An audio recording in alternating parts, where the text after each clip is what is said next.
মরণের কতদিন বাকি আমি জানিলাম না গো আল্লাহ মরণের কতদিন বাকি আমার মরণের কতদিন বাকি আমি জানিলাম না গো আল্লাহ মরণের কতদিন বাকি আর আজরাইল আসিয়া যখন হস্তে দিবা ধরি তখন আমার মন বাই করে ভালো কালো কি আমি জানিলাম না গো আল্লাহ মরণের কতদিন বাকি হায়াত হইল হাতে হাইরে মওত হইল পায়ে জোরে বলেন ঠিক কিনা হায়াত হইল হাতে হাইরে মওত হইল পায়ে যে জাগা যার মরণ লেখা সে জাগা সে মর আমি জানিলাম না গো আল্লাহ মরণের কতদিন বাকি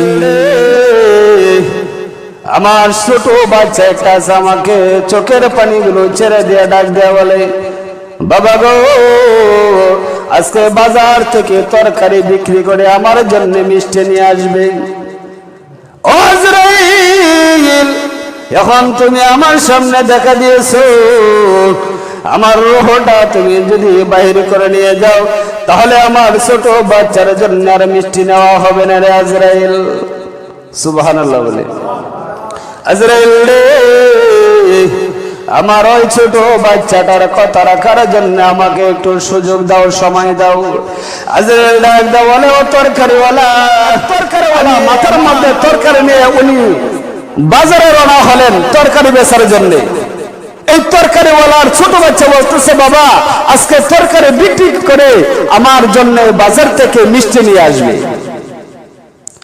তরকারিওয়ালা হাসি মুখে মাথার মধ্যে তরকারি নিয়ে উনি রওনা হলেন বাজারে তরকারি বিক্রি করবেন উনি যখন রাস্তা দিয়ে যখন উনি হাঁটতে শুরু করলেন হঠাৎ করে উনার সামনে মালাকুল মউত আজরাইল এসে সালাম দিলেন আসসালামু আলাইকুম তরকারিওয়ালা সুবহানাল্লাহ বলে না তরকারিওয়ালা বলতেছে তুমি খেয়ে আমারে সিরাজ না আমি খেয়ে আমার চোখটি ছায়া দেখিতা ছায়া দেখে বলে বাবা এটা তো দেখা যায় আজরাইল আজরাইল কিসের জন্য আসছো আরে তরকারিওয়ালা তোমার রূহ নেওয়ার জন্য আসলাম আজরাইল রে আমার ছোট বাচ্চা একটা আমাকে চোখের পানিগুলো ছেড়ে দিয়ে ডাক দেয়া বলে বাবা গো আজকে বাজার থেকে তরকারি বিক্রি করে আমার জন্য মিষ্টি নিয়ে আসবে আজরাইল এখন তুমি আমার সামনে দেখা দিয়েছো আমার রূহটা তুমি যদি বাইরে করে নিয়ে যাও তাহলে আমার ছোট বাচ্চার জন্য আর মিষ্টি নেওয়া হবে না রে আজরাইল সুবহানাল্লাহ বলে আজরাইল রে আমার ওই ছোট বাচ্চাটার কথা রাখার জন্য আমাকে একটু সুযোগ দাও সময় দাও আজরাইল ডাক দাও বলে ও তরকারিওয়ালা আমি মহান আল্লাহ আমাকে পাঠাইছে তোমার রূহ নেওয়ার জন্য আমি আজরাইল তোমাকে সময় দিতে পারবো না ভাই তাহলে লক্ষ্য করে দেখেন আজরাইল যখন আপনি আমার সামনে আসবে তখন আজরাইল কি আমাদেরকে সময় দিবেনি জোরে বলেন দেখা যায় দিনে দিনে আপনার আওয়াজ কমতেছে আজরাইল কি এইভাবে এসে বলবেন যে অল্প সময় দিলাম তোমার বাড়ির কাজকর্ম সবকিছু তুমি গুছাইয়া নাও বলবেনি সম্ভব না আজরাইল রে আমার ছোট বাচ্চা চোখের পানিগুলো ছেড়ে দিয়ে কান্দে আর বলে বাবা গো আজকে বাজারের মধ্যে গিয়ে ওই তরকারি বিক্রি করে আমার জন্য তুমি মিষ্টি নিয়ে আসবে আমি মন প্রাণ ভরে আমি খাইব আজরাইল রে আমার ওই ছোট বাচ্চার কথাটা রাখার জন্য আমাকে একটু সময় দাও রে আজরাইল না রে তরকারিওয়ালা আর সুযোগ দেওয়া যাবে না কেন সুযোগ দেওয়া যাবে না? মালাকুল মউত আমি আজরাইল তোমার সামনে হাজির হয়ে গেলাম।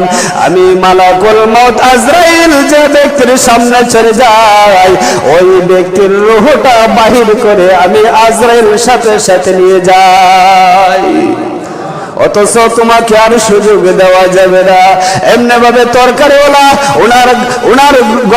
ওনার গাড়ির মধ্যে একটা গামছা ঝুলানো, ডাক দেওয়ালে আজরাইল রে, ও আজরাইল আমার ওযু গোসল সব কিছু আছে আজরাইল, আমার একটা অনুরোধ রাখবেন রে আজরাইল।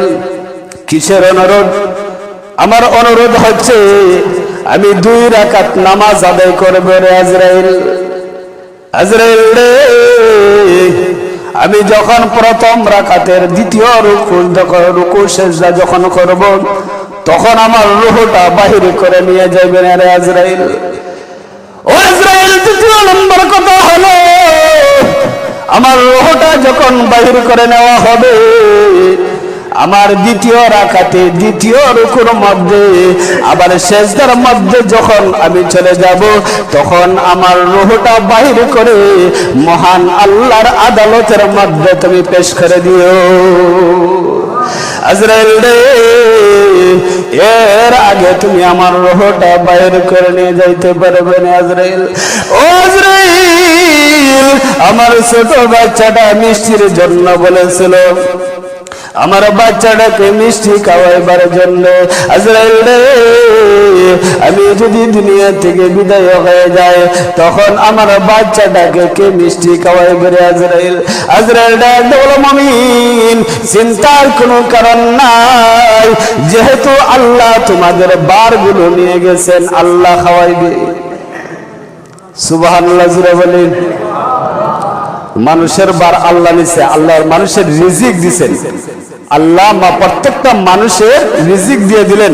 একটা মানুষকে যখন আল্লাহ সৃষ্টি করবে, সৃষ্টি করার আগে আল্লাহ রাব্বুল আলামিন একটা মানুষের রিজিক দুনিয়াতে আল্লাহ দিয়ে দিলেন।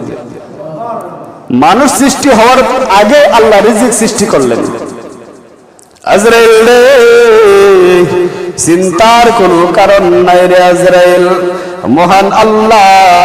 মহান আল্লাহ রিজিকের ব্যবস্থা করে দিবে রে আজরাইল, চিন্তা করিও না। এমনি ভাবে ডাক দেবলা, আজরাইল রে, যখন আমার রূহটা তুমি বাইর করে নিয়ে যাও। মুমিন বান্দার রূহটা আজরাইল ঈমানের সহিত নিয়ে গেলেন, কষ্ট পাইলেন না। এই কারণে আল্লাহ রাব্বুল আলামিন বলেন, ইয়া আইয়ুহাল্লাযীনা আমানু দুখুলু ফিস-সিলমি কাফা, তোমরা পরিপূর্ণ ইসলামের ভিতরে প্রবেশ করো, পরিপূর্ণ মুসলমান হও। আর যতক্ষণ পর্যন্ত মুসলমান না হইতে পারছো, ততক্ষণ পর্যন্ত মৃত্যুবরণ করিও না। আগে মুসলমান হও, এরপরে মৃত্যুবরণ করো। আমরা তো নামে মুসলমান, আমরা নামে মুসলমান। ভাই, মালাকুল মউত আজরাইল যখন আসবে, তখন মালাকুল মউত আজরাইলের হাত থেকে আমরা কেউ রক্ষা পাবো না। এটা 100% এটা বাস্তব। আজ পর্যন্ত কেউ আজরাইলের হাত থেকে বাঁচতে পারে নাই, আমরাও বাঁচতে পারবো না। এই জন্য কবি বলেন, আমার মরণের কতদিন বাকি আমি জানিলাম না গো আল্লাহ, মরণের কতদিন বাকি, আমার মরণের কতদিন বাকি আমি জানিলাম না গো আল্লাহ, মরণের কতদিন বাকি।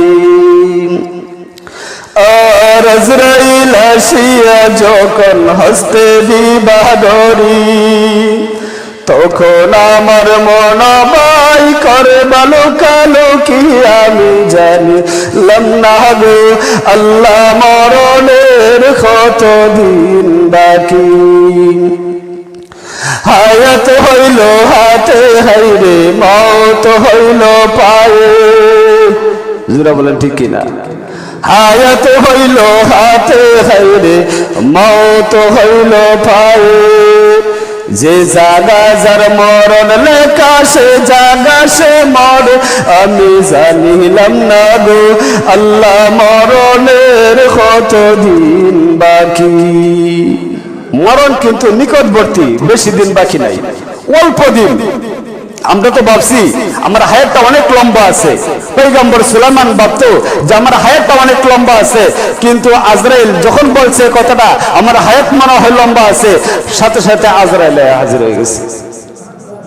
তাহলে আল্লাহ রাব্বুল আলামিন বলেন যে তোমার সাথে আজরাইল প্রতিবার 40 বার করে দেখা করে তোমার সঙ্গে। একটা মানুষের সাথে প্রতিদিন আজরাইলে 40 বার করে দেখা করে। সুবহানাল্লাহ জুড়ে বলি না? একটা মানুষের সাথে আজরাইলে 40 বার এসে দেখা করে প্রতিদিন। যখন আজরাইল যে 40 বার করে দেখা করে, যদি আজরাইলের ফান্দার মধ্যে পড়ে যায় আর যদি এক থাবাদে লয়ে যায়, ফিরানোর কোন কুদরত আছে নাকি? কেউ নাই। এই কারণে আল্লাহ বলছে যে মরণ অতি নিকটবর্তী তোমার কাছে, মরণ তোমার কাছে। আগে ছোটবেলা পড়তাম, ওই দেখা যায় তাল গাছ, ওই আমাদের গাছ, ওই কানাতে বাস করে কানা বগির চাষ। ওই বগি তুই চাষ কি? পান্তা বাস কাশনি, পান্তা আমি খাই না, পুঁটি মাছ পাই না, একটা যদি পাই এমনি ধরে খাই। ছোটবেলা পড়ছিলাম কবিতা, কিন্তু ওই কবিতাটার আমি ফালতায় আমি একটা নতুন কবিতা বলি। আমার তাহলে লক্ষ্য করে দেখি কবিতাটা হলো ওই যে দেখা যায় কবরস্থান, ওই আমাদের ঘর, জোরে বলেন ঠিক কিনা? ওই যে দেখা যায় কবরস্থান, ওই যে আমাদের ঘর, ওইখানেতে থাকতে হবে সারা জীবন ভর। আরে কবর তুই চাস কি? টাকা পয়সা নেসনি রে কবর, সুদগুর মানুষ নেসনি না। আমি টাকা পয়সা নেই না, আমি সুদগুর মানুষ পছন্দ করি না। তাহলে কি পছন্দ করস? আমি যদি মুমিন বান্দা পাই, এমনে ধরে আল্লাহর জান্নাতে তারে ঢুকাই। আর জোরে বলি সুবহানাল্লাহ। তাহলে কবিতাটা পরিবর্তন হয়েছে কিনা ভাই? ওই যে দেখা যায় কবরস্থান, ওই আমাদের ঘর, ওই কানাতে থাকতে হবে সারা জীবন ভর। আরে কবর তুই চাস কি? টাকা পয়সা নেসনি না, আমি টাকা পয়সা নেই না। তাহলে কি দেশ? আমি যদি ইমানদার বান্দা পাই, এমনি ভাবে তারে আল্লাহর জান্নাতে ঢুকাই। তাহলে ভাই আল্লাহ রাব্বুল আলামিন বলেন যে তোমরা পরিপূর্ণ ঈমানদার হও আর পরিপূর্ণ ইসলামের ভিতরে প্রবেশ করো। যতদিন পর্যন্ত পরিপূর্ণ ইসলামের ভিতরে প্রবেশ না করতে পারছো, ততদিন পর্যন্ত মৃত্যুবরণ করিও না। ওয়ালা তাত্তাবিউ খুতুওয়াতিশ শাইতান, আমার আলোচনা কিন্তু আয়াতের মাধ্যমে রয়ে গিয়েছে। ওয়ালা তাত্তাবিউ খুতুওয়াতিশ শাইতান, নিশ্চয় তোমরা জানিয়ে রাখো ইন্নাশ শাইতান লাকুম আদুউম মুবিন। আর তোমরা যখন পরিপূর্ণ ইসলামের ভিতরে প্রবেশ করতে চাইবে, তখন তোমাদেরকে শয়তানে ধোঁকা দিবে। যখন তোমরা পরিপূর্ণ মুমিনদার হইতে পারবে, তখন তোমাদেরকে শয়তানে ধোঁকা দিবে। ওয়ালা তাত্তাবিউ খুতুওয়াতিশ শাইতান ইন্নাহু লাকুম আদুউম মুবিন। আর জানিয়ে রাখো শয়তান তোমাদের প্রকাশ্য দুশমন। আল্লাহ রাব্বুল আলামিন আমাদের সকলকে পরিপূর্ণ ইসলামের ভিতরে প্রবেশ করার মতো তৌফিক দান করুক, আমিন। ওয়া আখিরু দাওয়ানা আলহামদুলিল্লাহি রাব্বিল আলামিন। আসসালামু আলাইকুম ওয়া রাহমাতুল্লাহি ওয়া বারাকাতুহু।